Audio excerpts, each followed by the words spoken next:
नमस्कार। Hindi study point पर आपका स्वागत है। आज हम कक्षा 11वीं के छात्रों के लिए अंतरा भाग 1 के काव्य खंड से महादेवी वर्मा द्वारा विरचित दूसरा गीत सब आँखों के आंसू उजले पाठ व्याख्या सहित प्रस्तुत करेंगे। अगर अभी तक आपने मेरे चैनल को सब्सक्राइब नहीं किया है तो इसे सब्सक्राइब करें एवं नए वीडियो के नोटिफिकेशन के लिए बेल आइकन दबाएं।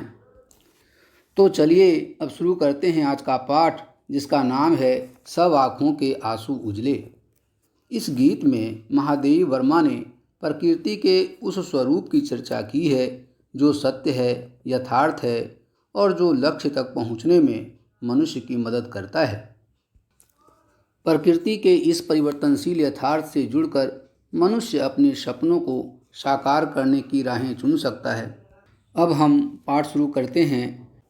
यहाँ कवयित्री कह रही हैं, सब आँखों के आंसू उजले, यानी प्रत्येक आँख जिससे आंसू बहता है वह उज्जवल है। यहाँ आंसू के उज्जवल कहने का तात्पर्य यह है कि आंसू दो कारणों से ही प्रत्येक मनुष्य की आँखों से बहते हैं।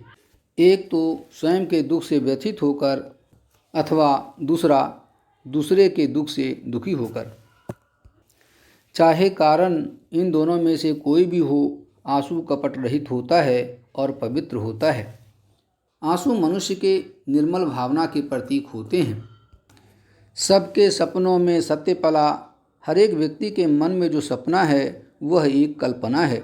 वह कुछ पाने हेतु सपना देखता है, क्योंकि मन की इच्छाएं सर्वप्रथम सपना का रूप ही लेकर आता है और वही सपना सत्य का रूप लेकर पूर्ण भी हो जाता है, यानी यह सपना सच भी हो सकता है। बस प्रत्येक मनुष्य को मन में पल रहे सपने को अपने पुरुषार्थ के बल पर सच बनाना आना चाहिए। अब कविता की अगली पंक्तियों के माध्यम से कवयित्री यह बताना चाहती है प्रकृति किस तरह मनुष्य को उसके लक्ष्यों तक पहुंचाने में सहायक सिद्ध होती है।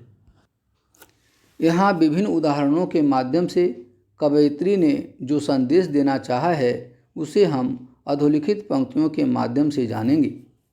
महादेवी वर्मा जी आगे लिखती हैं, जिसने उसको ज्वाला सौंपी उसने इसमें मकरंद भरा। यहाँ जिसने का तात्पर्य ईश्वर से है, यानी दीपक में ज्वाला किसने दी है? ईश्वर ने। और फूलों में मकरंद यानी रस किसने भरा है? ईश्वर ने। और दोनों ही अपने अपने कार्य करते हैं। यहाँ दीपक के बारे में कवयित्री कह रही हैं, आलोक लुटाता वह घुल घुल, यानी दीपक स्वयं जलकर चारों ओर प्रकाश फैलाता है। और फूल के बारे में लिखा है, देता झर्य सौरभ बिखरा, यानी फूल अपने सुगंध को चारों ओर बिखराता है। दोनों संगी पथ एक, किंतु कब दीप खिला कब फूल जला, यानी दोनों का उद्देश्य एक है, यानी लोकहित के लिए दोनों एक ही पथ के साथी हैं, परंतु दोनों के कार्य करने का तरीका अलग है, क्योंकि दोनों का अस्तित्व अलग है। दोनों अपने अस्तित्व को बनाए रखकर कार्य करते रहते हैं। कब दीप खिला कब फूल जला, यहाँ फूल जलता नहीं है, खिलता है, क्योंकि ईश्वर ने उसे खिलने का स्वभाव दिया है। और दीपक जलता है, वह खिलता नहीं है। दीपक का स्वभाव जलना है और प्रकाशित करना है। इस तरह दोनों एक ही पथ के साथी होकर समान उद्देश्य की पूर्ति करने में लगे रहते हैं और दोनों ही लोक हित में अपना बलिदान भी कर देते हैं। यहाँ कवयित्री प्रतीकों के माध्यम से यह कहना चाहती है कि प्रत्येक व्यक्ति अपने अस्तित्व को बनाए रखकर लोकहित में कार्य कर सकता है। आगे कवयित्री लिखती हैं, वह अचल धरा को भेंट रहा, सतसत निर्झर में हो चंचल, चीर परिधि बना भू को घेरे, इसका नित उर्मिल करुणा जल, कब सागर उर पाषाण हुआ, कब गिरी ने निर्मम तन बदला। यहाँ अचल का अर्थ पहाड़ है, धरा यानी धरती, निर्झर मतलब झरना, परिधि यानी चारों ओर का घेरा, चीर का मतलब सदा, भू मतलब धरती, उर्मिल यानी लहरों से युक्त, उर मतलब हृदय, पाषाण मतलब पत्थर, अगिरी पहाड़ को कहते हैं। निर्मम मतलब ममता रहित या भावहीन। अब हम उपर्युक्त पंक्तियों के भावार्थ को समझ लेते हैं। इन पंक्तियों में कवयित्री ने पहाड़ और सागर के स्वभाव के विषय में बताया है।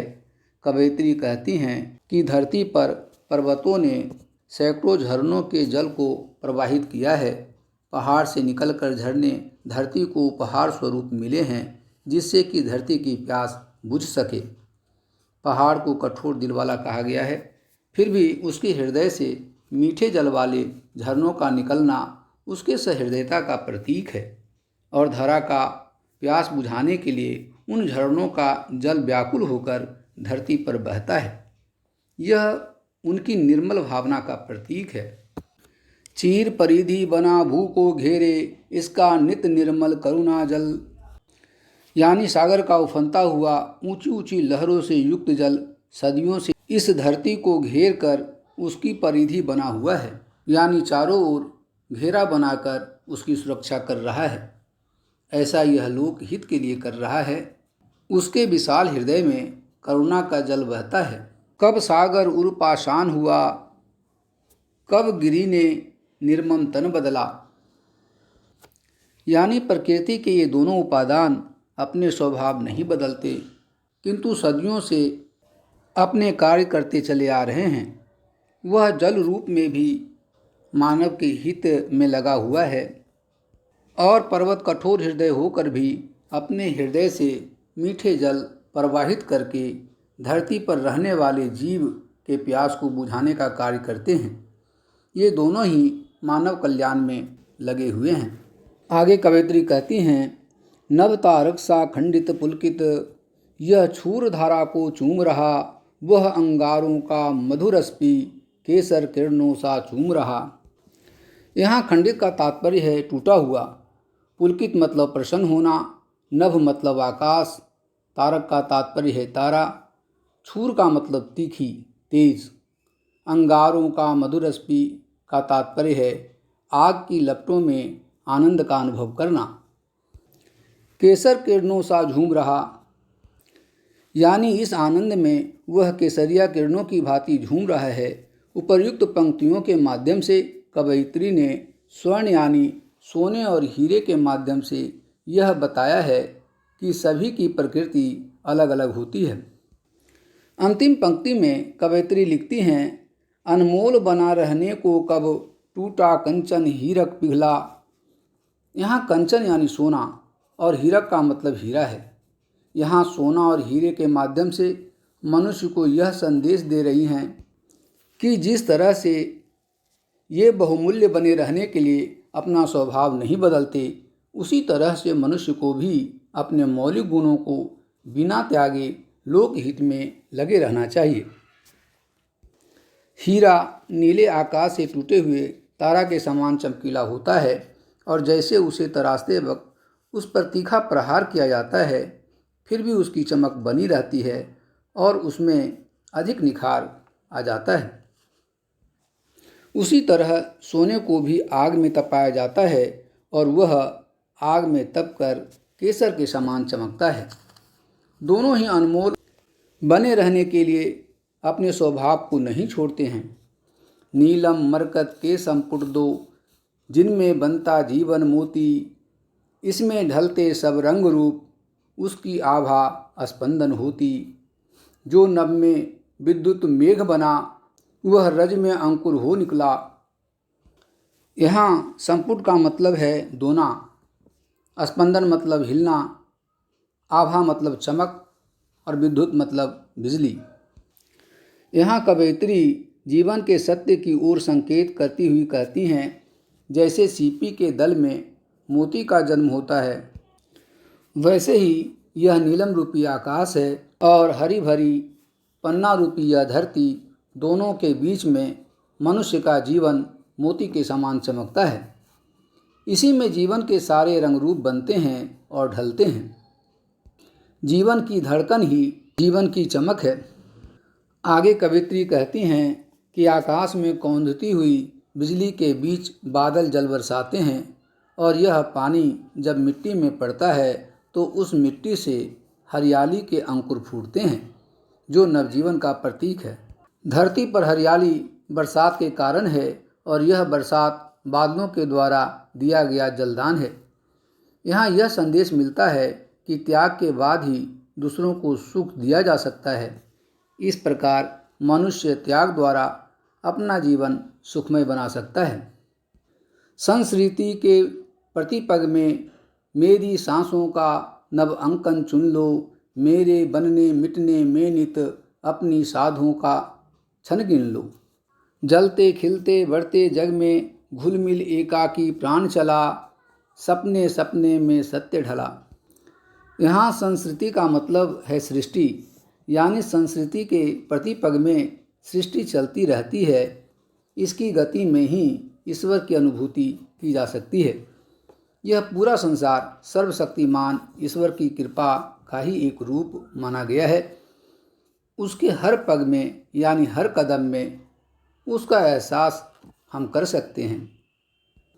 इस सृष्टि में प्रकृति के जो रूप बदलते रहते हैं, यानी इसके बनने और मिटने में परिवर्तन के रूपों को देखकर यह तय कर लो कि लक्ष्य प्राप्ति में कितना समय बाकी है। जलते खिलते बढ़ते जग में घुलमिल एकाकी प्राण चला। कभी यह संसार आग की तरह जलता है और कभी फूलों के समान खिलता है। यानी कभी व्यक्ति को जीवन आसान लगता है तो कभी बहुत कठिन।